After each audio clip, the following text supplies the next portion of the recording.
So, ayan, sakit ni Lolo, hindi ko na patatagalin pa. Nagka-cancer siya start this year lang.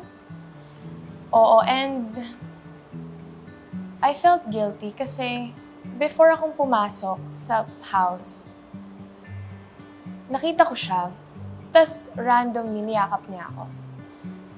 Sabi niya, ang tagal kitang hindi nakita. Na-miss kita. Tapos, wala lang kasi parang nung niyakap niya ako nun, nawala yung tampo ko sa kanya. And then sabi ko, okay, bumalik siya eh. Parang love ko pala yung lolo ko. And ngayon, isa talaga siya sa natatakot ako na what if habang nandito ako may mangyari sa kanya? Diba?